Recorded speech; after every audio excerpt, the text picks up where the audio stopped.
বঙ্গভঙ্গ ইস্যুতে বক্তব্য রাখতে গিয়ে বিধানসভায় উঠল অনন্ত মহারাজ মমতা বন্দ্যোপাধ্যায়ের বৈঠকের প্রসঙ্গ। বৈঠক নিয়ে কটাক্ষ করলেন খোদ শুভেন্দু, পাল্টা খোঁচা দিলেন মুখ্যমন্ত্রীও। আপনি আপনার বাড়িতে ডাকুন, আপনার বাড়িতেও যাব, কেউ চা খেতে ডাকলে যাওয়া যেতেই পারে, বিরোধী দলনেতাকে বললেন মুখ্যমন্ত্রী। সহকর্মী প্রদীপ্ত কান্তি রয়েছেন আমাদের সঙ্গে, প্রদীপ্তর সঙ্গে কথা বলবো। প্রদীপ্ত, বিধানসভায় এটা কি বলবো, সংঘাতের ছবি বলবো নাকি নজির বলবো? দেখো, একেবারেই একটা নজিরবিহীন, তার কারণ শাসক বিরোধী একসঙ্গে বঙ্গভঙ্গ নিন্দা প্রস্তাবে তারা সমর্থন করলো, কেউ একবারের জন্য কোনো প্রতিবাদ করলো না, বরং শুভেন্দু অধিকারীর তরফ থেকে একটা প্রস্তাব দেয়া হলো যে অখণ্ড বাংলাকে আমরা রেখে বাংলার সার্বিক উন্নয়ন করব। এই প্রস্তাব রাজ্য সরকার গ্রহণ করলো, মুখ্যমন্ত্রীর নির্দেশে সেই প্রস্তাব গ্রহণ করা হয়।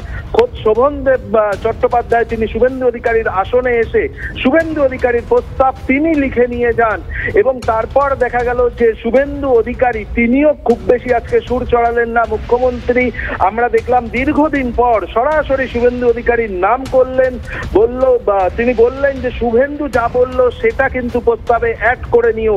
শোভনদেব চট্টোপাধ্যায়কে তিনি এই কথা বলছেন এবং বিধানসভার ক্ষেত্রে অন্তত রাজনৈতিক মহল মনে করছে যে এই ধরনের ঐক্যের ছবি কিন্তু এর আগে কখনো ধরা পড়েনি। মুখ্যমন্ত্রী নিজে প্রস্তাব দিলেন বাংলা নিয়ে কি করতে হবে, বাংলার উন্নয়নের বিষয়, সেই দুটি প্রস্তাব যেমন অ্যাড করা হলো যে ঐক্যবদ্ধ বাংলার কথা এই প্রস্তাবে লিখতে হবে, উন্নয়নের কথা লিখতে হবে। আবার বিরোধী দলনেতা যে প্রস্তাব দিল সেটাও শাসক পক্ষ মেনে নিয়ে শেষ পর্যন্ত শাসক বিরোধী একসঙ্গে তারা বঙ্গভঙ্গ নিন্দা যে প্রস্তাব এসেছিল তাকে সমর্থন শুধু নয়, দীপ আমরা অতীতে দেখেছি যখন রাজ্য সঙ্গীত হয়েছে তখন বিজেপির বিধায়করা তারা উঠে দাঁড়াননি, কিন্তু আজকে যখন রাজ্য সঙ্গীত হচ্ছে তখন শুভেন্দু অধিকারীর নেতৃত্বে বিজেপি বিধায়করা উঠে দাঁড়ান এবং তার সঙ্গে এক কথা প্রদীপ্ত বলাই যায় এটা কার্যত বিধানসভায় একটা একেবারে নয়া অধ্যায় সূচনা হলো যাকে বলে। আপাতত তোমায় ধন্যবাদ প্রদীপ্ত। পড়ুয়া বিক্ষোভে তপ্ত দমদম আর্ট কলেজ, সান্ধ্য বিভাগ বন্ধ করে দেওয়ায় প্রতিবাদ, অধ্যক্ষকে ঘেরাও পড়ুয়াদের, কর্তৃপক্ষের ভূমিকায় ক্ষোভ পড়ুয়ারা। দেখছেন সেই ছবি, আর্ট কলেজে দমদম আর্ট কলেজ উত্তপ্ত, সান্ধ্য বিভাগ বন্ধ করে দেওয়ায় প্রতিবাদ, অধ্যক্ষকে ঘেরাও করে বিক্ষোভ দেখাচ্ছেন পড়ুয়ারা, কর্তৃপক্ষের ভূমিকায় ক্ষোভ বেড়েছে পড়ুয়াদের মধ্যে।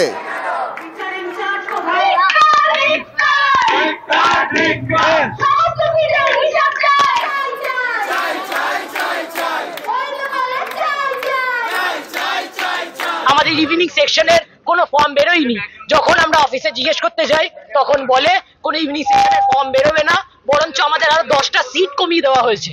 আমাদের অ্যাডমিশন প্রসেসের সময় ডে ইভিনিং দুটো ফর্ম বেরোয়, এইবারে যেটা হয়েছে ইভিনিং এর কোনো ফর্মই নেই, একটাই ফর্ম বেরিয়েছে, তাতেই তো বোঝা যায় যে আমাদের ইভিনিংটাকে তুলে দিতে চাইছে। ইভিনিং সেকশন যদি তুলে দেওয়া হয় তাহলে যারা মধ্যবিত্ত ফ্যামিলি যারা আছে, যারা দিনে কাজ করে এবং রাতে কলেজ করে, তারা সেই সুবিধা থেকে বঞ্চিত হবে। যে ছবি দেখাচ্ছে আপনাদের, পড়ুয়া বিক্ষোভে তপ্ত দমদম আর্ট কলেজ, সান্ধ্য বিভাগ বন্ধ করে দেওয়ার প্রতিবাদ, অধ্যক্ষকে ঘেরাও করে রয়েছেন পড়ুয়ারা, কর্তৃপক্ষের ভূমিকায় ক্ষোভ পড়ুয়াদের মধ্যে। পড়ুয়ারা এই মুহূর্তে বিক্ষোভ দেখাচ্ছেন, সেখানে দেখতে পাচ্ছেন সেই ছবি। দমদম আর্ট কলেজের সান্ধ্য বিভাগ বন্ধ করে দেওয়ার প্রতিবাদ, অধ্যক্ষকে ঘেরাও করে বিক্ষোভ দেখাচ্ছেন পড়ুয়ারা, কর্তৃপক্ষের ভূমিকায় ক্ষোভ পড়ুয়াদের মধ্যে।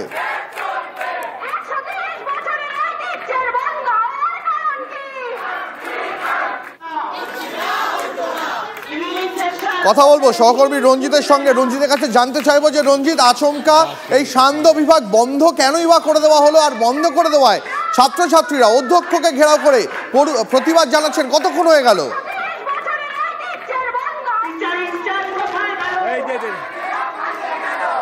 কথা বলবো সহকর্মী রঞ্জিতের সঙ্গে, তার আগে আরো একবার আপনাদের জানিয়ে রাখি, পড়ুয়া বিক্ষোভে তপ্ত দমদম আর্ট কলেজ, সান্ধ্য বিভাগ বন্ধ করে দেওয়ায় প্রতিবাদ, অধ্যক্ষকে ঘেরাও করে প্রতিবাদ দেখাচ্ছেন পড়ুয়ারা।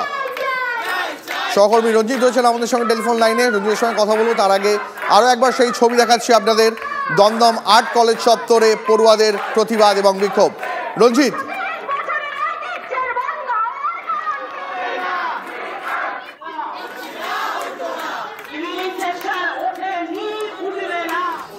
মহিলা রেঞ্জারকে অপমানের জেরে ঘরে বাইরে চাপ, তার উপর দলের নির্দেশ, বাধ্য হয়ে ইস্তফাপত্র পাঠালেন নখেলগিরি।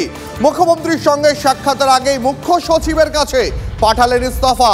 তাতেও নাটকীয়তা, গাড়িতে বসে ইস্তফাপত্রে সই করলেন রামনগরের তৃণমূল বিধায়ক। বিধানসভায় গেলেন কিন্তু সাক্ষাৎ পেলেন না দলনেত্রীর।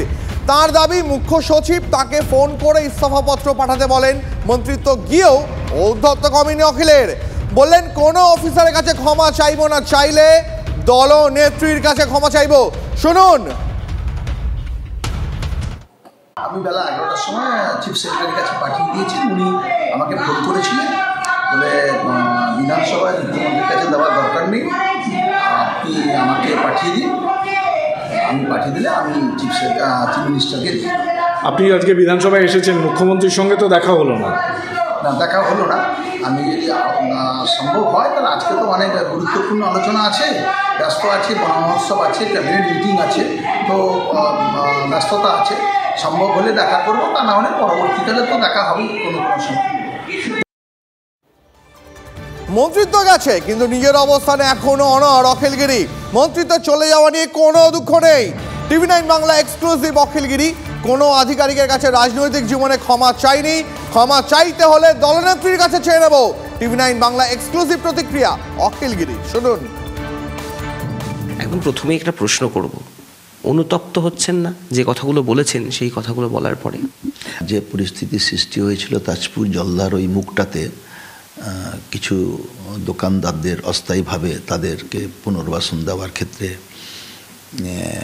বন দপ্তরের আধিকারিকের সাথে এবং গ্রামবাসী, পুলিশ প্রশাসন, সেই পরিস্থিতিতে আমি উত্তেজিত হয়ে যে কথাটা বলেছি বন আধিকারিককে, সেটার জন্য আমি তো অনুতপ্ত। নারীদের অসম্মান করার মতন কোনো আমার ইচ্ছা নেই, কিন্তু কোনো মতেই নেই। কিন্তু ঘটনাচক্রে রেঞ্জ অফিসার মহিলা, উনি গ্রামবাসীদের গুন্ডা বলছেন, সামনেই ভিডিও দেখা গেছে, এবং বদমাস বলছেন।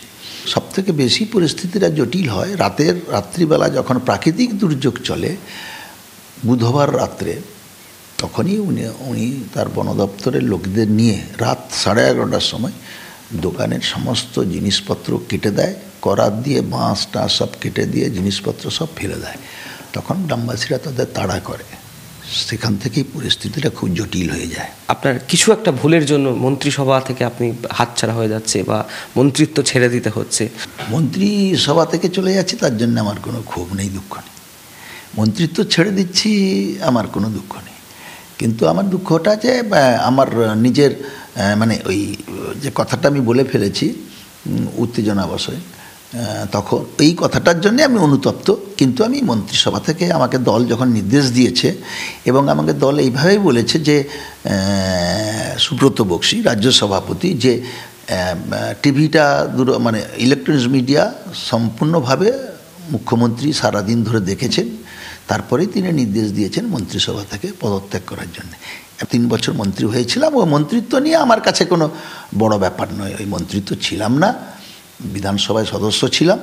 আমি মনে করি যে আমি পাবলিকের কাজ করতে গিয়েছি, ওখানে অসহায় মানুষদের জন্য কাজ করতে গিয়েছি, হয়তো কোথাও ভুল হয়েছে, তার জন্য মন্ত্রিত্ব চলে গেছে। ওটাতে আমার কাছে কোনো ব্যাপার নয়। ওটা যে বন আধিকারিক ছিলেন, যে রেঞ্জ অফিসার ছিলেন, তার কাছে ক্ষমা চাইবেন, তাকে ফোন করবেন? ওটাতে কোনো প্রশ্নই নেই। ক্ষমা ওর কাছে, কোনো আধিকারিকের কাছে ক্ষমা চাওয়ার কোনো প্রশ্নই নেই, সেটা আমি ক্ষমা চাইব না। আমার কথাবার্তা আচরণে মন্ত্রিসভার কোনো কালিমালিপ্ত বা সরকারের উপর কোনো কালিমালিপ্ত এবং আমার দলের উপর যদি কোনো খারাপ কাজ, সেটা জনগণের কাছে যদি খারাপ লাগে, তার জন্য মুখ্যমন্ত্রীর কাছে আমি ক্ষমা প্রার্থী হয়ে চিঠি লিখছি। ওইভাবেই চিঠিটা লিখছি, মুখ্যমন্ত্রীর কাছে ক্ষমা প্রার্থী। আমি কোনো আধিকারিকের কাছে ক্ষমা কোনো দিনই চাইব না, তাতে আমার যা হয় হবে।